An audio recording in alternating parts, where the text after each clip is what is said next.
Hello and welcome to a new video. In today's video we're going to take a look at the current rank 1 in the world team with 3610 MMR. Hery was able to hit a rank 1 in the world with this team from Saxon. So today we're going to take a look at this team. We're going to take a look at Jumpluff. Jumpluff is going to be a very important Pokemon for the upcoming season. We're going to talk a little bit about the role of Jumpluff for the next season as well in today's video.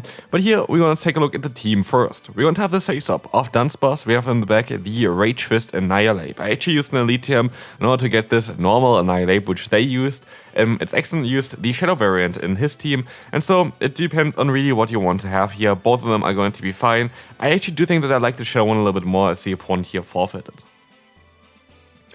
And so we're going to have here an Annihilate against us in the lead. We're going to swap out here into the Dunsparce against the Toxic packs, allowing us to go for some super effective drill runs.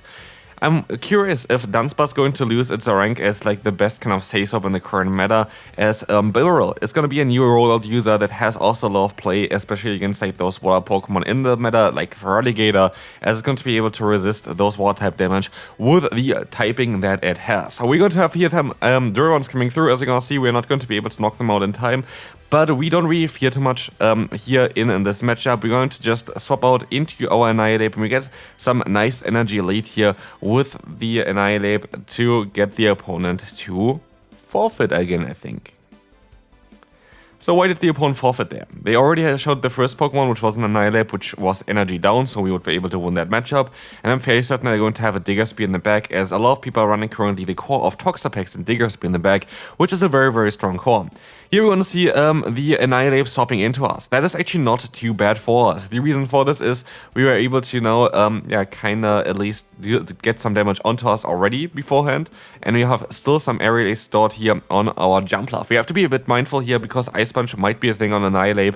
I could see that Ice Punch is going to be the best secondary charge move on Annihilate for the upcoming season, since like this move gets buffed and it's going to allow you to hit a lot of the better answers to Annihilate. So as you will see here, they're going to have the Clodsire in the back. This is going to be a little bit of a difficult matchup.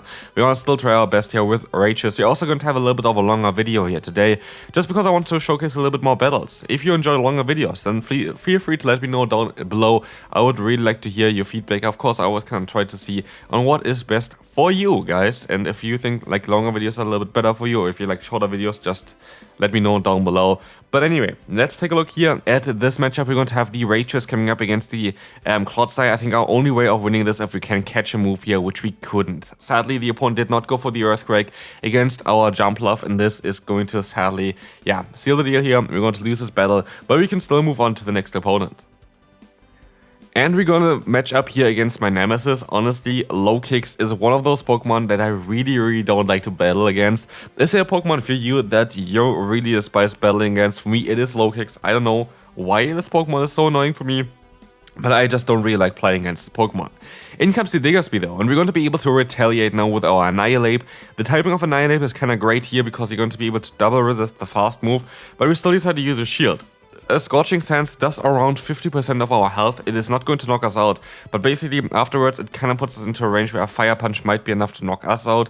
And at this point I'm like, yeah, okay, I can let the move go through. I should be able to fully farm them down. And then +1, I will be able to very likely get back a shield anyway. This is just a Fire Punch. I know that as well already. I would be able to survive it. If you want to let the move go through, you can. But I know also that I'm going to be able to force a lot of shields here with this Pokemon still. As you can see, we have a Rages coming through. We have another Rages coming through afterwards. We had +2 now after this one at +3 attack. And so the opponent has to use some shields, and look at the health of Feraligatr.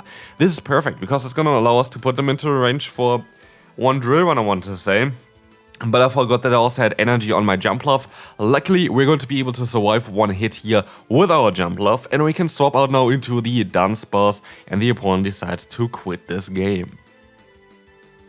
Morpeko is up next. This Pokemon is going to be a little bit of a difficult one to deal with. The issue here is not actually even this Pokemon itself, in terms of we have every single Pokemon here on this team has some play against it, but like none of our Pokemon has like perfect play other than Annihilate, of course. The Annihilate is going to be one of the best answers to Morpeko. And as you can see, the opponent was able to catch a move, but as you see as well, Typhlosion has literally 0 bulk, and that means that something like even a resisted Energy Ball is still doing more than 50% of their health. They can go for the Blast Burn here, but they cannot swap into the Morpeko because they have so much energy, and the Drill Run would one-shot them. So they're gonna be forced to go into the Azumarill. We have to be a bit mindful here, keeping a little bit of energy all the time. We have have like one fast move in there. But as we now see as well, the switch lock is coming up, and so if they even want to swap out eventually here now, we will be able to align our Fighting type Pokemon against the opponent's Morpeko, which is exactly what's going to be happening next. We can just go for the full farm down. I could use a shield here. I could let the move go through. I decided to let the move go through, which is mostly the better play as well, because a player would go completely knock us out. At this point, we were able to still at least take a hit. Yes, they can bubble me down, and yes, this battle is not over yet, but we still kind of put ourselves into a position where we have a lot of play here, and it is still looking a bit difficult though. We have to basically get up to 2 drill runs here. We have a bit of energy advantage here still, which is kind of great, but we have to go up to the next one as well. We have to hope that the opponent is still 2 fast moves away of being able to get to the Ice Beam. And as you can see, we see the bubble getting through there, and this means we win the battle, because it is going to be a CMP tie maybe here now. Exactly, but we are going to be able to win the CMP tie, and we're going to be able to also knock out the opponent, and we can move on to the next opponent. Annihilate in the lead, a perfect lead basically for us. Of course we want to stay in here, we're going to utilize the aerial ace, and I can just go straight for this one. We have to be a bit mindful, of course, about like a potential Ice Punch, and as I decide to use a shield here, I'm kind of curious if they're going to have Ice Punch or not, but as you're going to see, they're going to go for the Rage Fist first, and I let the move go through, which is great for me, because now the opponent's attack got a little bit of a buff. We can go for another aerial ace, and we're going to get another shield, and I'm like, I can outspeed them again afterwards. I can even overfarm afterwards. It is just usable for me to use a shield here, and look at this, they have Ice Punch. If they went for it straight away, maybe they had even a better matchup there, but they didn't. They decided to go for the Rage Fist. And so, as you will see, Everyday is going to be able to pick up the KO, but we're also going to have Switch advantage, or wanted to, as well as shield advantage, and that's going to be great for us. We see the opponent's Licky coming in. Honestly, the Pokemon I feel like is kind of underwhelming this season. I don't think anybody really got great results, even in like the region. I think there was one regional where Licky got like into the top 3 or something. But Licky itself, I thought would be a little bit more commonly used, but I don't think it really was that often used. But it's going to be fine still. Yes, we're going to see the opponent has no chance really. As a drill run going to hit, we can go into the Annihilate, and they decide to forfeit. Clotsire is going to be a Pokemon we have to swap out of here immediately. Dunsparce is going to have an okay matchup. I think in a 2-shot scenario you have actually a chance of winning this matchup, but generally speaking it's not a great one for us. We will see the drill run coming through, we will see the opponent going for the charge move, and I decided to let the move go through because I kind of want to keep the shields for this team here for the Annihilate. Annihilate has the potential to go through entire teams with the Rage Fist, which is just so great. As you're going to see here, we're going to be able to go for the drill run, we're going to get a ton of damage onto them, and we're going to try our best to reach another one here in time. The opponent decides to use another charge move here as well.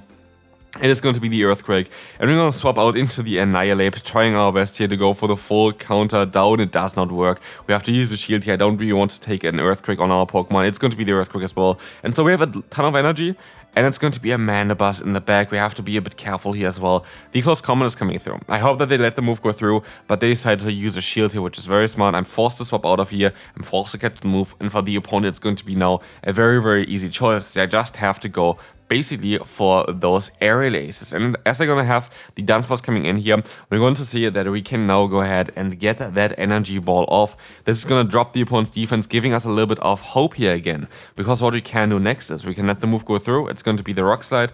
We can go for still another aerial ace here as well. It doesn't knock them out, but we can swap out into our own Pokemon here, and we would be able to fully farm them down here in time. But they should have never got this move through. It's just like a little bit of an inconsistency currently if you get the move through or not. And if you think, oh, this doesn't really matter anyway, right? It does. We would have been able to swipe an aerial ace easily if we didn't get hit by the drill run there before. And this completely cost us this game here as well, which is kind of unfortunate. It's just like the inconsistencies in the game currently. That makes it a little bit of an annoying part to play sometimes, but it is what it is. We're gonna move on. Like, sometimes it happens for me as well, where I will able to get this move off even though I wasn't supposed to. It is kind of sad, but it's what it is. Again, we would have most likely won this otherwise, but it's okay, we can move on to the next opponent. We're going to have the Feraligatr in the lead. You might think it's going to be a positive matchup for you, but you might be also a bit wrong with that one. The opponent has access to Ice Beam, which makes it a little bit of an awkward one, and they're going to try to catch the move here onto the Jumpluff. But they caught an aerial ace, and this is going to be great for us because hopefully it's going to be enough to put them into a range where Rock Slide plus Rollout is going to be enough to just knock them out after just one Rock Slide. That would be perfect for us, but I'm not too sure about it yet. Energy Ball is coming through here, doing some solid damage as we can go for the Rock Slide. What we can note here already is the opponent has a Shadow Claw for Feraligatr in the lead, which means Even if they're gonna hit me here with an energy ball, I don't really care too much. Shadow Claw doesn't put any damage onto us, and at this point we're definitely in range anyway for that one big Hydro Cannon. And so if they want to go back into here, they're going to still struggle quite a bit, as we're gonna not be in farm down range yet. We can go for another for another drill run there. The opponent goes for another charge move as well. And at this point they even encounter down range, which is perfect for us. I should go into the Annihilate, but I decided to go into my Jumpluff, which is a bit of a mistake because the opponent should have not really had any energy here as well. They decided to use a shield. Maybe they had some stuff still, but they have also an alone Tansish in the back, and yeah, goodbye trainer. There is nothing they can do about it anymore. This is going to be a very good game. And so yeah, we're gonna move on now, I guess, to the next opponent, as the opponent still tries their best. There is nothing they can do, and we can move on to the next one. So, let's see, we're going to have the Azumarill against us in the lead. That is going to be a very solid matchup for us. We're going to be able to just go ahead and go straight for the energy ball, and as soon as we're going to hit this energy ball, the opponent is going to be in range for both of my Pokemon in the back, which makes it a great matchup because we kind of want to swap out of here. The opponent has access to the move Ice Beam. Being double super effective against our lead, we rather take this on a Dunsparce, and we rather get out the Machamp, and I'm not too sad about seeing this Machamp here. While I know that this matchup is not something I can win, I do also know at the same time that Annihilate is going to completely hardwall the opponent, as only Payback is going to be able to do neutral damage against us, and basically nobody is running this, and so it's very likely going to be either a Rock Slide or a Stone Edge here coming our way.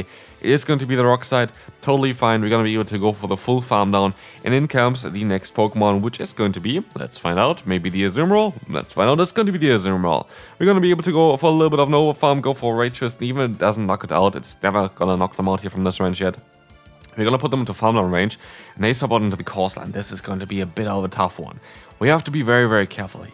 We're going to go for the Rage Fist, getting the shield from the opponent is going to be okay. Maybe I should have kept that Rage Fist for later, which you're going to see later on as well. But as I'm going to see as well, we're going to use our shield against the opponent here and go into our Jumpluff to try to hit some energy balls against that Corsola. Corsola having access to a Power Gem, giving it a great coverage move against our Jumpluff.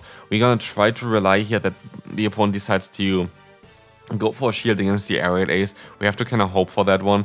We're gonna overform by quite a bit. We had a 100 energy at this point, and we can go for the Aerial Ace here, which the opponent lets go through. And that is a phenomenal play by the opponent, but I also make a big misplay here. I should just swap out at this point, and I didn't. I didn't think that the opponent has as much energy as they actually had, and so the Ice Beam is coming through, going to knock us out, and we're not going to be able to get to this Rage Fist anymore. And this is all down to me making a mistake here. I could have won this battle if I just swapped out there against the Azumarill. And that is totally fine. Like, honestly, it is totally fine. You make mistakes, and that was definitely on me, and I cannot blame anything else here for that one. Like, a lot of times I blame the game, which is the case, you know, you play a battle as well, you see a lot of times a little bit of lag, but this game was definitely down to me making a misplay. Anyway, we will see as well that the opponent makes a misplay by shielding up an Aerial Ace against us, which is going to be great, as we're going to be able to go for another energy ball against the opponent. We're also going to get them insanely low. We can use a shield here, and now they should be in a range where an Aerial Ace is going to be enough to knock them out. Thanks to the Fairy Wind doing more damage this season, this matchup is definitely way better for the Jumpluff, allowing us to get them into an Aerial Ace range, which wasn't the case beforehand, which is always kind of nice. Well, you know what's also kind of nice? Seeing a Azumarill here. And yes, we're going to have a matchup where we're going to lose most likely to an Ice Beam here. I still kind of need to stay in because, as we see as well, we have a Fire type Pokemon in the bag. I don't really want to get hit by a Play Rough on this one. And so we decide to stay in here. We're going to go ahead and go into the Dunsparce, and we have to be mindful that the opponent very likely wants to swap out very soon, and they decide to swap out of here, and it's going to be for Relegator. And I was like, that's fine. That's literally totally fine. I can just go for another Drill Run. I know that I outspeed them, and this is going to get the knockout, and then Azumarill has nowhere to go, and this is going to be it for this battle. They definitely gave me a little bit too much energy in this battle, but it's going to be okay. Let's take a look at the next opponent. We're going to have a Malamar against us. We're going to be able to go for the fast move down there. We're going to see the charge move coming through from the opponent is going to be the foul play. That is going to connect against us. We're going to try our best to go for an energy ball against the opponent here as well. This is going to now hopefully do enough to put them into farm down range. It's going to be a bit of a tough one. I could have actually went for the Aerial Ace here, which I didn't know yet. But this is something that you cannot then know for later on, that the Aerial Ace would be reached before. I don't need to use a shield. Also, here we're going to have a Dugong. We can go for the Rock Slide on the CMP tile, which might force the opponent to go for a shield, which would be great, because we know that we're going to have a great matchup against the Dugong in the bag. I am not forced to use a shield here. I am going to be able to let the move go through. Icy Wind is going to connect, and it's going to be the Digger's Beam. Knowing now that it's very important to keep our Annihilate alive here, We know that we're going to be able to counter down through them, even if I just go for the Rage Fist, because we know that Rage Fist is going to be great for the opponent here, because we know that we're going to just counter through even the Dugong later on as well. We're going to see the swap out here into the Annihilate. I can use a shield if I want to. I let the move go through though.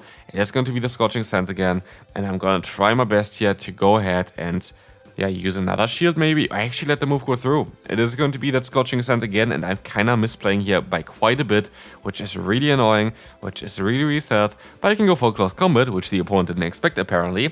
And so I'm going to be back again, basically at a very, very solid spot as I have Aerial Ace here.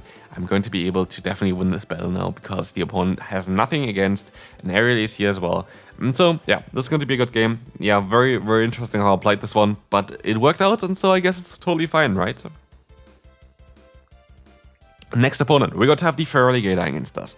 Again, we have to be mindful of the Ice Beam, and so I decided to usually go for the bait here against the opponent, because even though with the Fairy Wind buff, you're going to have the option to do a lot of damage with the Aerial Ace against them. We're going to see the Aerial Ace coming through. Let's see if they're going to use a shield or not. They decided to let the move go through. Interesting play. They swap out into the Jumpluff, and to be fair, I should have swapped out maybe a little bit earlier here as well, as the opponent's Feraligatr was already in Aerial Ace range. There was no real reason for me to stay in for that long, but at least I'm going to be able to go for some Rock Slides here, and two of them should be hopefully enough to get the KO against the opponent. Turns out, I don't actually know if this is going to be enough.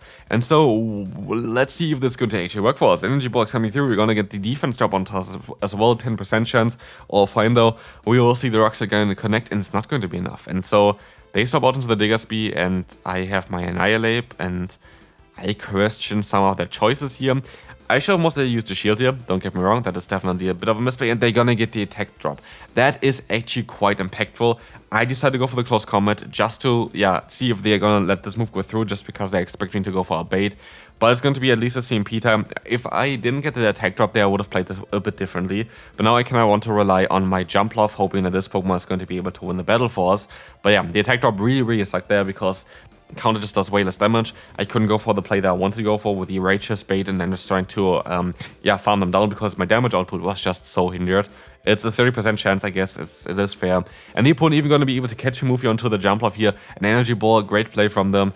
And they can still go for another move here as well. It is not looking that good for us anymore. And that is going to be down to, whatever we try to do there as well before we're gonna get to another Energy Ball here. But it's going to be a tough one, let me tell you. Energy Ball going to connect, and the Feraligatr comes back in. But Aerial Ace is going to be able to finish up the job. And Jumpluff, again, is going to be one of the best Pokemon here to run. And we can talk a little bit about why this Pokemon is going to be so good in the next season. I assume that a lot of Pokemon with fighting type coverage are going to be way better. There are a lot of Pokemon that got buffed basically that are very, very beneficial for the Jumpluff. Even the Rollout users going to be something like Bibarel now, which you're going to be able to one-shot with an Energy Ball. We have Starmie, you're going to be able to one-shot this one with the Energy Ball. Then we're going to have a flying type Pokemon coming back with Gliscor. But it's going to do mainly ground type damage, which is triple resisted on you. And so, Jumpluff literally is going to be the best Pokemon to run for the next season in terms of trying to break the current meta. I would assume because of the electric type buff, you're going to see quite a lot of ground type Pokemon again, especially Pokemon like Gastrodon. You're going to be able to hardwall them with Jumpluff. So, if you have not built a Jumpluff yet, please build one. And it doesn't matter if it's the Shadow variant or the normal variant. I actually really want to build a normal Jumpluff as well, because I feel like there are a lot of things that normal Jumpluff can even do a little bit better than the Shadow variant because of the superior bulk. But then again, there are also matchups where it's the other way around, which you, for example, saw against the Shadow Sableye, where we did a lot of damage and enough damage to put them later on into the Aerial Ace range, which we wouldn't be able to do with the normal Jumpluff there. And so, there is definitely benefits for this Pokemon, and I do think it's going to be one of the strongest Pokemon for the next season. So please build your Shadow or normal Jumpluff for the next season, as you're going to see the opponent forfeiting here as well. And yeah, generally speaking, this team was amazing. This team was really, really strong. Again, it's going to be a team that I would recommend you to even run for the next season. There's nothing that really stops this for the next season. All of the Pokemon are going to still be having a lot of play, and it makes even more sense still in the next season to play those together as well. So I do think that this is going to be very, very good for you to run, and it's a great team, just generally speaking, for the upcoming season. Again, you cannot really want to build a Jumpluff. Jumpluff is going to be super, super good. I'm going to try to showcase most likely a few more teams as well, but yeah, this is just a very solid team to run. We're gonna have here the opponent's Klotzai against us. We're gonna have also that we're gonna be able to just go for that drill run. We use our shield maybe. Yeah, exactly, an Earthquake is coming through. And we're gonna be able to force some shields from them as well. We have the drill run coming through. I think the opponent swapped into the Jumpluff. This was actually the one battle where I just have to give the opponents a big shout out because holy hell, they basically caught every single move from me. Every single move they caught, and it was such a strong battle from the opponent. So yeah, well played to him, like definitely well played for them. They're going to see here the energy ball coming through. We're going to try our best here to swap out. I thought I actually had more energy on my Jumpluff, I have to say. I was thinking I was like one away to an air raid ace, I wasn't. And so it makes it even more awkward. We're going to see them again catching a move on a Klotzai. Like, what is going on? Like, it is literally such a strong gameplay from them here. I'm forced to now use a shield as well because otherwise I have no chance of really getting the shields down from them. Stone Edge is coming through. I can go for a drill run again. And they're very likely going to use the shield here as well now. But my only play is to hope and pray that I can also catch a move here, which does work out luckily on my Annihilator. It's going to be the Stone Edge that I'm going to be able to catch. But I'm already so far behind just because of the opponent's catches the entire time. There's nothing that I can do here anymore. If the opponent didn't catch 2 moves, I would have won this battle. But again, this is just great gameplay from the opponent here. Shout out to you. Very strong gameplay there. Yeah, well played. And we can now move on to the next opponent as we're going to sadly go down here against them. It's really rare that I see someone completely destroying me like this, like in terms of the gameplay that they did there, so shouts to you, very strong. We're gonna see now the next opponent here with low kicks again, my nemesis, but they swap onto the Digger Spear. Oh no, I can go for an energy ball now, that's so horrible for me. Anyway, that's going to allow us to do some super effective damage, and very likely just gonna get the shield. I can swap out into the Annihilate. And you might think, oh, how am I gonna play this battle this time around? It's gonna be a bit of an awkward one because of Scorching's Hand still doing a lot of damage. I decided to use a shield. And I decided to do this not only once, I decided to use 2 shields here. But then I did not expect that the opponent would be able to go ahead and go back into the low kicks. We see the attack drop again onto us, 30% chance. Sure, after going for 2, I think it's more likely to have an attack drop after 2 30% chances than not. But yeah, it is still not really a great result for us. And as you're gonna see here, the opponent is gonna have the Toxapex in the back. I decided to swap out into the Jumpluff, well knowing that I definitely need to wait out the clock a little bit because the Digger Spear is still there basically. Again, as said before, like the core of Toxapex and Digger Spear in the back is quite common still in the current meta. But what we will see as well is that the opponent is going to be able to go for the Brine, not knocking us out, allowing us to get to another charge move here. And now it's down to our Dunsparce. But you know what's great? We can just wait it out here. I know the opponent still has a shield left, and we can now go into the Dunsparce. Our Switch Cock is up. I expect the opponent to swap out any minute, but I also got a new free fast move in there as well, which is going to allow us to get to the moves way faster. And now, even if they want to swap out of here, they're going to catch the move onto the Digger Spear, which is already low enough that it's going to go down to 1 drill run. And they decide to just keep the Digger Spear around here. I can go ahead and go for the Rage Fist, and this is actually forcing the final shield. A double resisted move here against the Digger Spear is going to force a shield, and that's going to be it for this video and also for this battle. This team was amazing. Do you like longer content? Then feel free to let me know down below. If you're still watching at this point, definitely shout out to you as well. Feel free to leave a like, and I will see you then. Bye bye.